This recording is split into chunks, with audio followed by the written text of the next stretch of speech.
Unlimited memory. வேகமா ஒரு விஷயத்தை கத்துக்கிறதுக்கும் அதிகமான தகவல்களை ஞாபகம் வச்சுக்கிறதுக்கும் அதிகமா பயன்படக்கூடிய முறையில செயல்படுவதற்கும் எந்த வகையில எப்படி அட்வான்ஸ்ட் லேர்னிங் ஸ்ட்ராட்டஜிஸ பயன்படுத்துறது?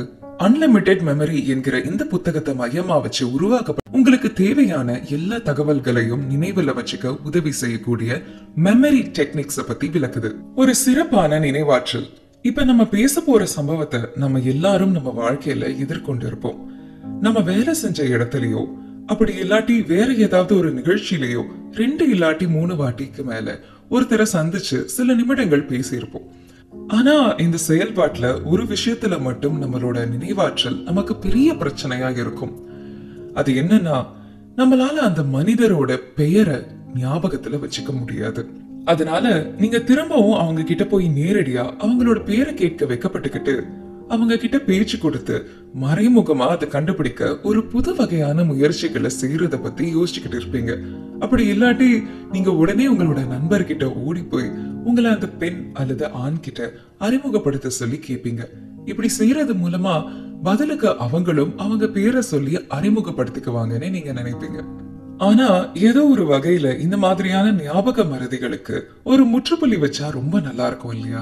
எப்படி ஒரு பிங்க் டக்ஸைடு உடைய உங்களுடைய நினைவாற்றல் திறனுக்கு ஒரு நல்ல கூடுதல் பலமா இருக்கும் என்பதையும், எப்படி நீங்க காலையில அலுவலகத்திற்கு போற சோர்வு ஊற்ற பயணத்தை ஒரு நினைவாற்றலுக்கான வங்கியா மாத்திக்க முடியும் என்பதையும், இங்க இருக்கிறதுல இனிமையான வார்த்தை எது என்பதையும் தெரிஞ்சுக்க முடியும். என்னைக்கும் நீங்க மறக்காத வகையில எப்படி உங்க மனசுல ஒழுங்குபடுத்தி சேமிச்சு வைக்கிறதுன்னு உங்ககிட்ட சொல்லும். ஒருவேளை நீங்க உங்களுடைய கான்சென்ட்ரேஷனை இம்ப்ரூவ் பண்ண விரும்பினா, நீங்க உங்களோட மனதை தெளிவுபடுத்தி நிகழ்காலத்துல, அதாவது இந்த தருணத்துல இருக்க கத்துக்கணும். எல்லாரும் ஒரு அற்புதமான நினைவாற்றலோட இருக்க விரும்புறாங்க, சரிதானே? ஆனா ஒரு விஷயத்துல இருக்கிற விவரங்களை கூர்மையா கான்சென்ட்ரேட் பண்ணி கவனிக்க பல மக்கள் கஷ்டப்படுறாங்க. அது எல்லாத்தையும் ஞாபகத்துல வச்சுக்கிறது அவங்களுக்கு சாத்தியம் இல்லாத காரியமா இருக்கு. இருந்தாலும் இது செய்யறதுக்கு சில வழிகள் இருக்கு. அதனால இப்ப நான் உங்களோட கான்சென்ட்ரேஷனை இம்ப்ரூவ் பண்ணக்கூடிய சில சிறந்த குறிப்புகளை உங்களுக்கு தரப்போறேன். நீங்க ஒரு விஷயத்துல கவனம் செலுத்தும் போது உங்க மனதை வெவ்வேறு திசைகளுக்கு கொண்டு போகக்கூடிய மற்றும் நீங்க கான்சென்ட்ரேட் பண்றத, அதாவது கவனம் செலுத்துறத தடுக்கக்கூடிய பிரச்சனைகளை சரி செய்யுங்க.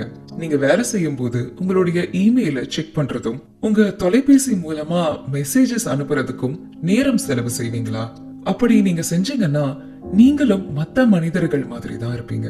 ஆனா இந்த மாதிரியான உள்ளார்ந்த பிரச்சனைகளை சரி செய்யற ஆன்மீக மடத்திற்கு போய் தீவிரமான தியானம் செய்யறதை தாண்டி வேற என்ன மாதிரி செய்ய முடியும்னு நீங்க யோசிக்கலாம். இந்த பிரச்சனைகளை சரி செய்வதற்கான தொடக்க புள்ளியா நீங்க பல வேலைகளை ஒரே நேரத்துல செய்யறத நிப்பாட்டணும். நியூரோ சயின்ஸ் எக்ஸ்பர்ட்ஸ், அதாவது நரம்பியல் அறிவியல் வல்லுநர்களோட கருத்துப்படி ஒரே நேரத்துல பல வேலைகளை செய்யறது மூலம் நீங்க 50% குறைவான வேகத்துல செயல்படுவீங்க.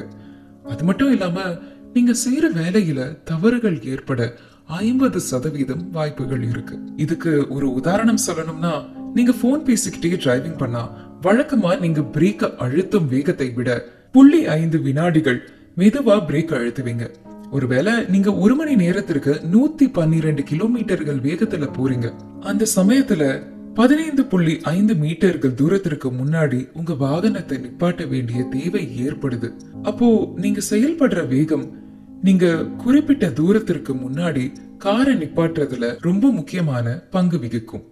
உங்களுக்குன்னு ஒரு நோக்கத்தை உருவாக்கிக்கிட்டா அது உங்க மனம் அலைப்பாய்ஞ்சுகிட்டே இருக்கிறத நிறுத்தி நீங்க எடுத்த புத்திசாலித்தனமான நடவடிக்கையா இருக்கும். இந்த மாதிரி செய்யறது மூலமா நீங்க கவனம் செலுத்த வேண்டிய ஒரு முக்கியமான காரியம் வேற ஒண்ணு இருக்குன்னு உங்களுக்கு நீங்களே சுலபமா நினைவுபடுத்திக்க முடியும். இந்த விஷயத்துல PIC ரூல் விதி சுலபமா பயன்படுத்தக்கூடியதா இருக்கும். இதுல P என்கிற எழுத்து பர்பஸ் என்கிற வார்த்தையை குறிக்கும். இது நீங்க கத்துக்கிறதுக்கான ஒரு காரணத்தை உருவாக்கும். இதுக்கு ஒரு உதாரணமா புரோகிராமிங் லாங்குவேஜ படிக்கிறத எடுத்துக்கோங்க. ஒருவேளை நீங்க இதை படிக்கிறதுக்கான நோக்கம் உங்க குடும்பத்துக்காக ஒரு தனி வெப்சைட்டை உருவாக்குறதா இருக்கலாம். ஒரு வாட்டி நீங்க உங்களுக்கான நோக்கத்தை கண்டுபிடிச்சதுக்கு அப்புறம் அடுத்த 2 எழுத்துக்களை பத்தின கேள்விகளை நீங்க கேட்கணும். அதாவது இதுல இருக்கிற ஐ எழுத்து இன்ட்ரஸ்டட் என்கிற வார்த்தையை குறிக்கிறது. அதே மாதிரி சி என்கிற எழுத்து கியூரியஸ் என்ற வார்த்தையை குறிக்குது. அதனால நீங்க கத்துக்க தேர்ந்தெடுத்த ஒரு விஷயத்துல உங்களுக்கு இன்ட்ரெஸ்ட் அதாவது விருப்பம் இருக்கணும் மற்றும் அதுல நீங்க கியூரியஸா அதாவது ஆர்வமா இருக்கீங்களான்னு கேட்டுக்கணும். இது இப்போ என்னுடைய வாழ்க்கைக்கு தொடர்புடையதா இருக்கா மற்றும் என்னால இதை என் வேலைக்காக பயன்படுத்த முடியுமான்னு கேள்விகள் கேட்கறது மூலமா இது சிறப்பான வகையில தொடங்க முடியும். இதை நீங்க தெரிஞ்சுக்கிட்டது மூலமா உங்க கான்சென்ட்ரேஷன் அதாவது கவனம் செலுத்தும் திறன் எப்படி மேம்படுத்துறதுன்னு கத்துக்கிட்டீங்க. இப்போ நீங்க தெரிஞ்சுக்கிட்ட தகவல்களை எப்படி தொடர்ந்து நினைவுல வச்சுக்கிறதுன்னு தெரிஞ்சுப்போம். இந்த விஷயத்துல PIC ரூல் விதி சுலபமா பயன்படுத்தக்கூடியதா இருக்கும்.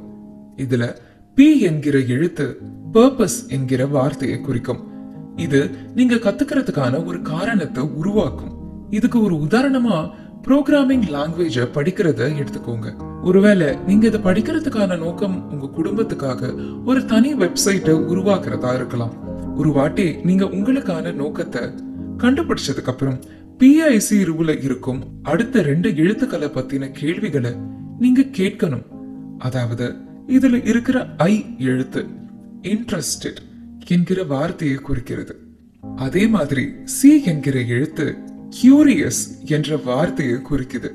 அதனால நீங்க கத்துக்க தேர்ந்தெடுத்த ஒரு விஷயத்துல உங்களுக்கு இன்ட்ரெஸ்ட் அதாவது விருப்பம் இருக்கணும் மற்றும் அதுல நீங்க கியூரியஸா அதாவது ஆர்வமா இருக்கீங்களான்னு கேட்டுக்கணும். இது இப்போ என்னுடைய வாழ்க்கைக்கு தொடர்புடையதா இருக்கா மற்றும் என்னால இதை என் வேலைக்காக பயன்படுத்த முடியுமான்னு கேள்விகள் கேட்கறது மூலமா இது சிறப்பான வகையில தொடங்க முடியும்.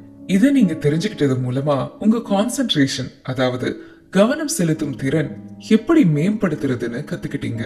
இப்போ நீங்க தெரிஞ்சுக்கிட்ட தகவல்களை எப்படி தொடர்ந்து நினைவுல வச்சுக்கிறதுன்னு தெரிஞ்சுப்போம். உங்களோட கிரியேட்டிவிட்டியை பயன்படுத்தி ஒரு மகிழ்ச்சியான வழியில தகவல்கள் உயிரோட்டமான முறையில கற்பனை செஞ்சு பாருங்க. இந்த மாதிரியான செயல்முறைகள் அந்த தகவல்களை நினைவுல வச்சுக்க உங்களுக்கு உதவி செய்யும்.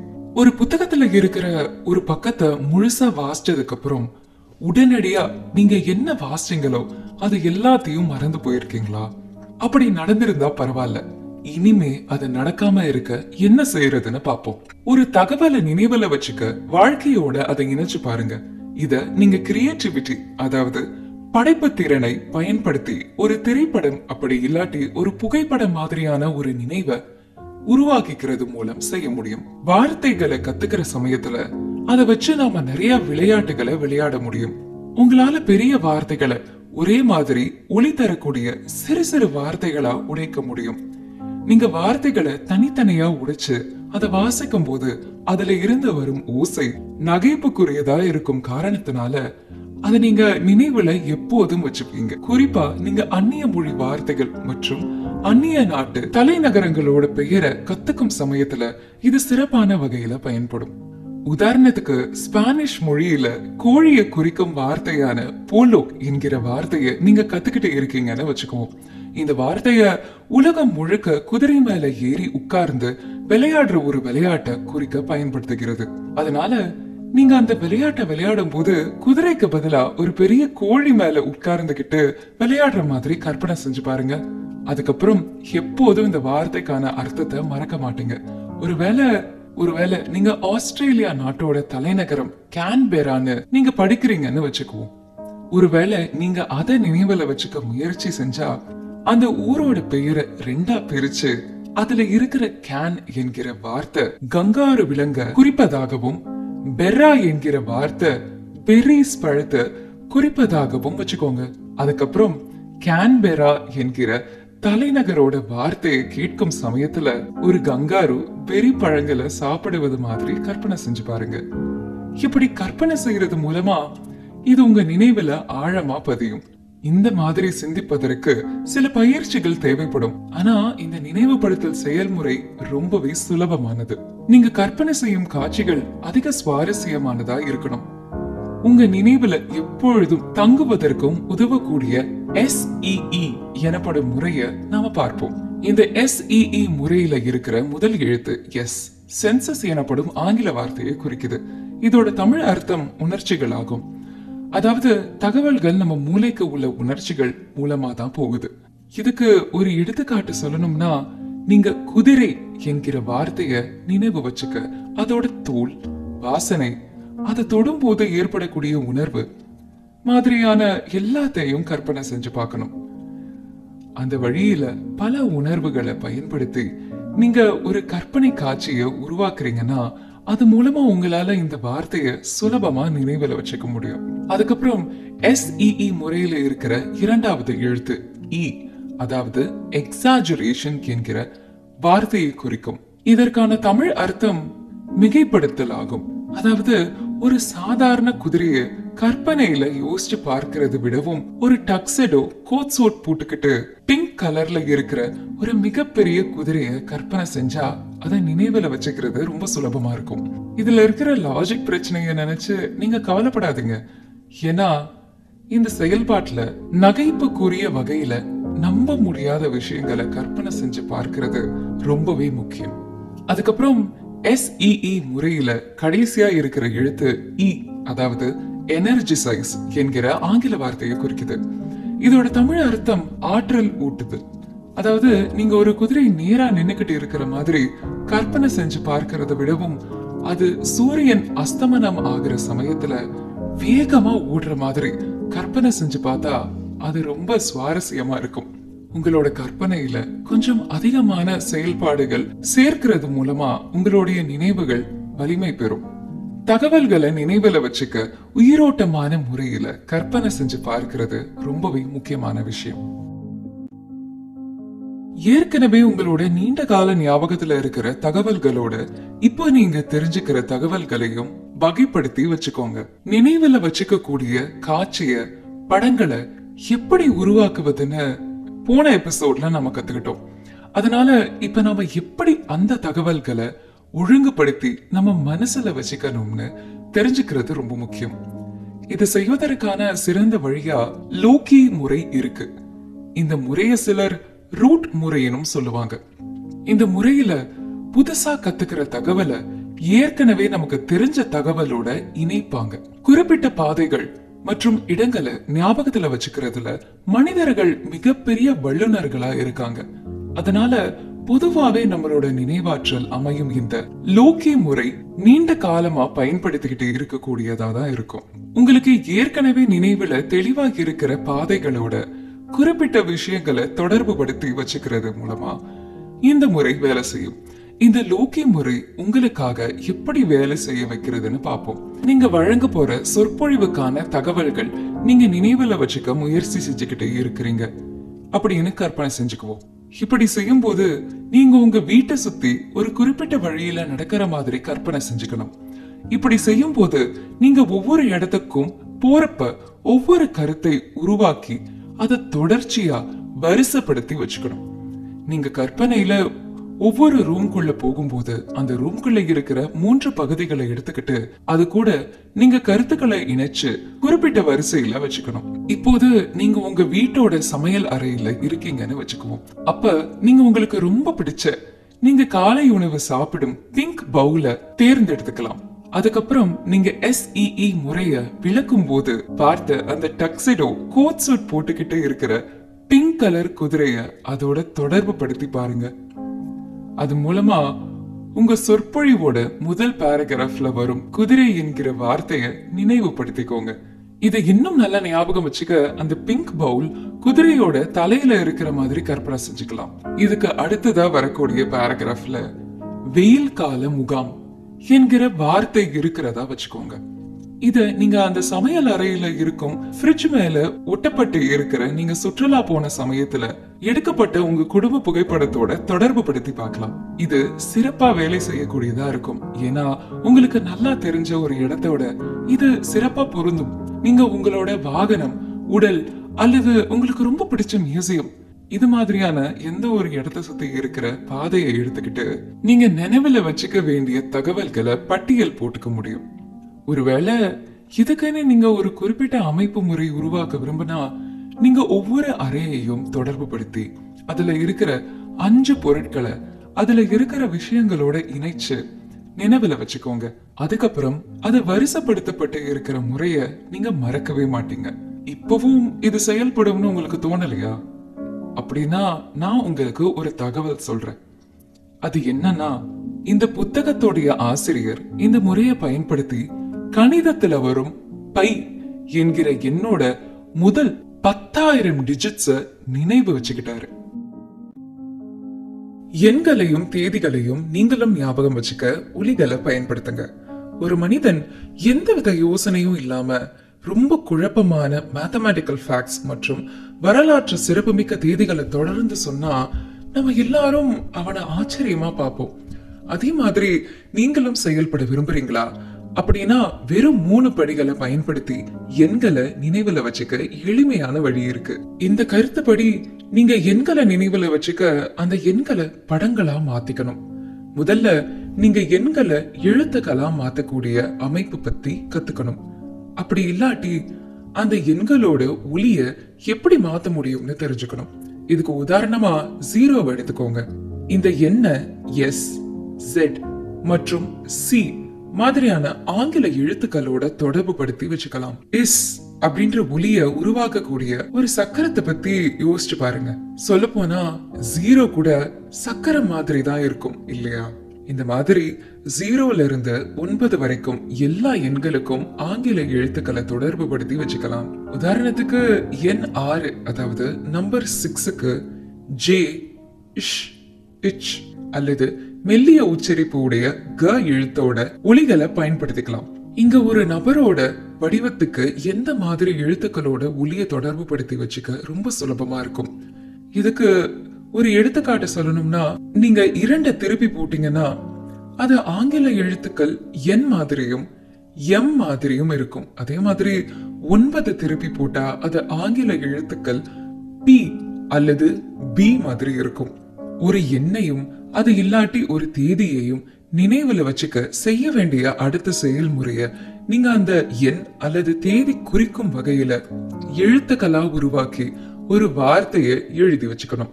ஒருவேளை நீங்க மனிதர்கள் முதல்ல நிலாவுல கால் வச்ச 1969 அந்த வருடத்தை நினைவுல வச்சுக்க ஆசைப்படுறதா எடுத்துக்குவோம். வரலாற்றுல பெரும்பான்மையான நிகழ்வுகள் கடந்த 1000 வருடத்துக்குள்ளதான் நடந்துச்சு. நீங்க 969 என்கின்ற எண்ணை நினைவுல வச்சுக்கிட்டா போதும். அப்படி பார்க்கும்போது பி, இஷ் மற்றும் பி மாதிரியான ஒலிகள் உங்க மனசுல நினைக்கும் போது இது எல்லாத்தையும் நீங்க ஒன்னா ஒலிக்க வச்சா பிஷப் என்கிற வார்த்தையோட உச்சரிப்பு மாதிரியான ஒலி ஏற்படும். கடைசியா இதுக்காக நீங்க செய்ய வேண்டிய செயல்முறை ஒரு காட்சி படத்தை உருவாக்குறதா தான் இருக்கும். நம்ம முன்னாடியே பார்த்த SEE கோட்பாடை பயன்படுத்தி ஒவ்வொரு எண்களுக்கும் இங்க தனித்தனியா உருவாக்கி வச்சிருக்கிற ஒலிகளையும் தேதிகளையும் எடுத்துக்குவோம். இப்ப நம்ம முன்னாடி பார்த்த எடுத்துக்காட்டுல பிஷப் என்கிற உச்சரிப்பு நமக்கு கிடைச்சிருக்கு. அதனால நிலவுல நீல் ஆம்ஸ்ட்ராங் கூட ஒரு பிஷப் நடனம் ஆடுற மாதிரி நாம நினைவுல வச்சுக்கலாம். இப்ப இந்த முறைப்படி நீங்க எண்களை வார்த்தைகளா மாத்த முடியும். இது மூலமா குறிப்பிட்ட எண்கள் மற்றும் தேதிகளை வச்சு உங்க நினைவுல என்னைக்கும் இருக்கக்கூடிய எளிய காட்சி படத்தை உருவாக்க முடியும். பெயர்களை நினைவுல வச்சுக்க 4C அமைப்பை பயன்படுத்துங்க. உங்க கூட வேலை செய்யற ஒருத்தரோட பேரை மறக்கிறத விடவும் வேற எந்த காரியமும் உங்களுக்கு அதிகமான கூச்சத்தை ஏற்படுத்தாது. இந்த மாதிரி தகவல்களை ஞாபகத்துல வச்சுக்க முயற்சி செய்யும் போது நீங்க உங்க நினைவுல 4C ஞாபகத்துல வச்சுக்கணும். அது என்னன்னா கான்சென்ட்ரேட், கிரியேட், கனெக்ட் மற்றும் கண்டினியூஸ் யூஸ். இந்த மாதிரி சுலபமான அமைப்புகளை நீங்க பயன்படுத்தினீங்கன்னா உங்களுக்கு எப்பொழுதும் ஒருத்தரோட பெயரை மறப்பது மாதிரியான சங்கடமான சூழ்நிலைகள் ஏற்படாது. இந்த அமைப்புல முதல்ல இருக்கிறது கான்சென்ட்ரேட், அதாவது கவனம். நீங்க ஒரு மனிதரோட பெயரை நினைவுல வச்சுக்க விரும்புனீங்கன்னா அது மேல நீங்க போதிய அளவு கவனத்தை செலுத்தணும். ஒருத்தரோட பெயரை கேட்டதும் அதை சத்தமா திரும்ப நீங்களும் சொல்லுங்க. அது ரொம்ப சிக்கலான பெயரா இருந்தா அவர்கிட்ட அதை எப்படி எழுதணும்னு அதோட ஸ்பெல்லிங்க கேட்டுக்கோங்க. அந்த பெயரை நினைவுல நிரந்தரமா வச்சுக்க அந்த பெயரோட உச்சரிப்பை தனித்தனியா பிரிச்சு அது மூலமா உங்க மனசுல உருவாகிற ஒரு வார்த்தையோட ஒரு படத்தை உருவாக்கி வச்சுக்கோங்க. இதுக்கு ஒரு எடுத்துக்காட்டு சொல்லணும்னா, இந்த புத்தகத்தை எழுதின ஆசிரியரோட பெயர் ஹாஸ்லி. இத நினைவுல வச்சுக்க நீங்க ஹார்ஸ் மற்றும் ப்ரூஸ்லிக்கு நடுவுல சண்டை நடக்கிற மாதிரி கற்பனை செஞ்சுக்கலாம். நீங்க இந்த மாதிரி ஒரு கற்பனையான படத்தை உருவாக்குறதுக்கு அப்புறம் நீங்க நினைவுல வச்சுக்க முயற்சி செய்யும் அந்த மனிதரோட முகத்தை அதுக்கு தொடர்பு படுத்தி வச்சுக்கணும். இந்த மாதிரி செஞ்சா அவங்க முகத்தை பார்க்கும்போது உங்களுக்கு அவங்களுடைய பெயர் உடனடியாக ஞாபகத்துக்கு வரும். ஒருத்தரோட முகத்தை அவரோட பெயர் கூட இணைச்சு வச்சுக்கிறதுக்கு கனெக்ஷன் மெத்தட், அதாவது இணைப்பு முறை சிறந்த வழியில பயன்படும். அந்த மனிதர்கிட்ட ஏதாவது தனித்துவமான அடையாளங்கள் இருந்தா நீங்க நினைவுல வச்சுக்க விரும்பும் அவரோட பெயர் கூட அதை தொடர்பு படுத்தி பாருங்க.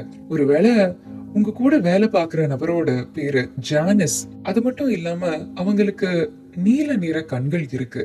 அந்த சமயத்துல அவங்க கண்ணுல இருந்து ஐஸ் வெளியே விழுகிற மாதிரி கற்பனை செஞ்சு பாருங்க. ஒருவேளை அதே பெயர் கொண்ட இன்னொரு மனிதரை உங்களுக்கு ஏற்கனவே தெரியும்னா நீங்க கம்பாரிசன் மெத்தட், அதாவது ஒப்பனைப்படுத்தும் முறையை பயன்படுத்த முடியும். இந்த முறையில நீங்க சந்திக்கும் புதிய நபரோட முகத்தை ஏற்கனவே உங்களுக்கு தெரிஞ்ச நபரோட முகத்தோட சேர்த்து கம்பேர் பண்ணி பார்க்கணும். 2 நபர்களுக்கு ஜான் என்ற பெயர் இருந்தா அவங்க 2 பேரோட தலையும் ஒரே உடல்ல இருக்கிற மாதிரியும், அந்த 2 பேரும் அந்த நாள்ல எப்படி இருக்காங்கன்னு பேசிக்கிற மாதிரியும் நீங்க கற்பனை செஞ்சு பார்க்கணும். நீங்க எந்த முறையை பயன்படுத்தினாலும் பெயர்களை அடிக்கடி பயன்படுத்துறது உறுதி செஞ்சுக்கோங்க.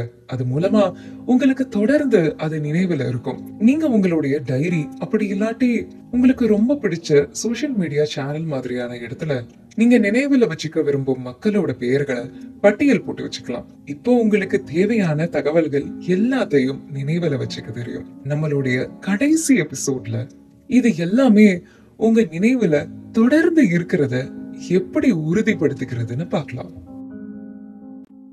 தொடர்ந்து ரிவ்யூ செய்யறது மூலமா தகவல்களை மறக்கிறத நிப்பாட்டுங்க. நீங்க பள்ளிக்கூடத்துல கத்துக்கிட்ட பல தகவல்கள் உங்களுக்கு இன்னைக்கும் ஞாபகத்துல இருக்கா? நம்ம புத்தக ஆசிரியருடைய ஆராய்ச்சிப்படி பள்ளி படிப்பு முடிஞ்ச 2 வருஷத்துக்கு அப்புறம் 12 வருடங்களா நாம படிச்ச படிப்புல வெறும் 3 வாரங்களுக்கான பாடங்களை மட்டும்தான் மக்கள் நினைவுல வச்சுக்கிறாங்க. இது ஒன்னும் ஆச்சரியமான தகவல்கள் இல்ல.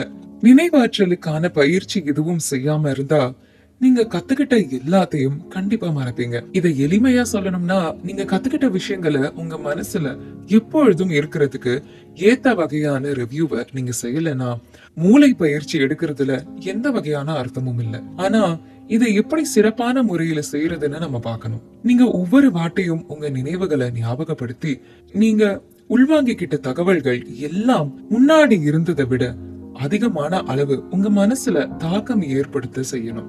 உங்க மூளை நீங்க கத்துக்கிட்ட எல்லா விஷயத்தையும் மறக்காம இருக்க நீங்க ஒரு ரிவ்யூக்கும் அடுத்த ரிவ்யூக்கும் நடுவுல ஒரு பெரிய கால இடைவெளி விடணும். நீங்க புதுசா ஒரு விஷயத்த கத்துக்கிட்டதுக்கு அப்புறம் ஒரு நாள் கழிச்சு அதை நீங்க திரும்ப போய் பார்க்கணும். அதுக்கப்புறம் 3 நாட்கள் கழிச்சு அதை திரும்ப பார்க்கணும். அதுக்கப்புறம் 7 நாட்கள் கழிச்சு திரும்பவும் பார்க்கணும். இந்த மாதிரி நீங்க திரும்ப போய் பார்க்கக்கூடிய காலத்தை அதிகப்படுத்திக்கிட்டே போகணும். நீங்க 2 மாசம் இது செஞ்சதுக்கு அப்புறம் 3 மாசம் கழிச்சு கடைசியா ஒரு வாட்டி இதை திரும்ப பார்க்கணும். இந்த மாதிரி நீங்க கத்துக்கிட்டதை ரிவ்யூ செய்யும் போது இதுக்கு முன்னாடி நாம பார்த்த மெமரி டெக்னிக்ஸும் பயன்படுத்திக்கோங்க. இந்த மாதிரி நீங்க கத்துக்கிட்டதை ரிவ்யூ செய்யும் போது இதுக்கு முன்னாடி நாம பார்த்த மெமரி டெக்னிக்ஸையும் பயன்படுத்திக்கோங்க. SEE கோட்பாடு தெளிவான மற்றும் உறுதியான விளக்கப்படங்களை உருவாக்கி அந்த தகவல்களை உயிரோட்டம் கொண்டதா மாத்தும். இதுக்கு எடுத்துக்காட்டா நம்ம ஒரு பிஷப் நிலவுல நடனம் ஆடுற மாதிரி கற்பனை செய்தது உங்களுக்கு ஞாபகத்துல இருக்கா? இந்த மாதிரி கருவிகளை பயன்படுத்துவதை உறுதி செய்யுங்க. அப்படி இல்லாட்டி நீங்க எதை நினைவுல வச்சுக்க விரும்புறீங்களோ அதை மறந்து போயிடுவீங்க. உங்களோட முக்கியமான குறிக்கோள்ல நீங்க உறுதியா இருக்கிறது எப்பொழுதும் நல்ல காரியமா தான் இருக்கும். ஒருவேளை நீங்க அந்நிய மொழியை படிக்கணும்னு விரும்பினா அந்த மொழி பேசப்படும் ஒரு நாட்டுக்கு போறது மூலமா நீங்க அதை கத்துக்கிறதெல்லாம் அதிக உழைப்பு போட அது உங்களுக்கு ஊக்கப்படுத்தும். தகவல்கள் உங்க நினைவுல அதிக காலம் இருக்கக்கூடியதா மாத்த நீங்க அதுக்கு உயிரோட்டம் தரணும். இதை செய்வதற்கான சிறந்த வழி நீங்க கத்துக்கிற விஷயத்தையும் உங்களுக்கு ஏற்கனவே தெரிஞ்ச ஒரு விஷயத்தையும் ஒன்னா இணைக்கிறதாகும். இது ஒன்னா இணைச்சதுக்கு அப்புறம் உங்க கற்பனை திறனை பயன்படுத்தி நீங்க எப்பொழுதும் நினைவுல வச்சுக்க கூடிய காட்சி படங்களை உருவாக்குங்க. அதுல உங்க உணர்ச்சிகளையும் சேருங்க. இறுதியா உங்க மனசுல பதிவான தகவலை ரிவ்யூ செய்யுங்க. அது மூலமா அது எப்பொழுதும் உங்க நினைவுல இருந்து மாறாம இருக்கிறத நீங்க உறுதிப்படுத்துவீங்க. இறுதியா உங்க மனசுல பதிவான தகவலை ரிவ்யூ செய்யுங்க. அது மூலமா அது எப்பொழுதும் உங்க நினைவுல இருந்து மாறாம இருக்கிறத நீங்க உறுதிப்படுத்துவீங்க. நீங்க செயல்படுத்த வேண்டிய அறிவுரைகள்: சமூக வலைதளங்களில் இருந்து வெளியேறுங்க. நிகழ்காலத்துல உங்க மனச நிலைப்படுத்த சமூக வலைதளங்கள்ல குறைவான நேரம் செலவு செய்யுங்க. இப்படி செய்யறது மூலமா உங்களால சுலபமா கவனிக்க முடியும் மற்றும் புதிய தகவல்களை தெளிவான மனநிலையோட கத்துக்க முடியும். அதுக்கப்புறம் விரைவா நீங்க நாம பார்த்த மெமரி டெக்னிக்ஸ பயன்படுத்த தொடங்கினீங்கன்னா, நீங்க கடைக்கு பொருட்கள் வாங்க போகும்போது அந்த பொருட்களை பட்டியல் எழுதி வச்சுக்கிட்டு போக வேண்டிய தேவை ஏற்படாது.